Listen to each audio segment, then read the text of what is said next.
చదువు తప్ప వాళ్ళకి ఏ రకమైన ఎకనామిక్ బర్డెన్ లేదని నేను చెప్తున్నాను.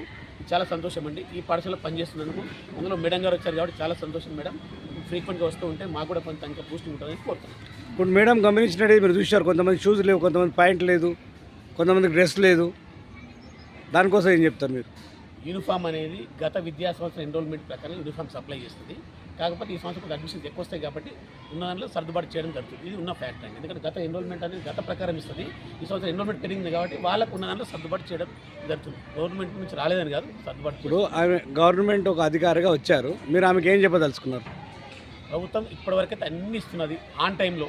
మిడ్ డే మీల్స్ కూడా ఇంతకుముందు బిల్స్ రాకుండా మేడం, ఈ మధ్యలో ఆ టైం ఇస్తున్నా కూడా హాల్గా హ్యాపీగా పనిచేస్తారు. ఇంతకుముందు ఏమో ఎందుకు ఇవ్వాలి, టైం రాలేకపోతున్నది కదా, మాకు వచ్చి 3,000 అని చెప్పి ఈ మధ్యలో ముఖ్యమంత్రిగా చొరవ ఏంటంటే ఎప్పటికప్పుడు మాకు ఎట్లయితే ఫస్ట్ వర్కింగ్ డే జీతాలు ఎట్లా వస్తున్నాయో వాళ్ళు కూడా మిడ్ డే మీల్స్ వాళ్ళు కూడా ప్రతి మంత్ బిల్స్ వస్తుంది. అది చాలా సంతోషం మేడం.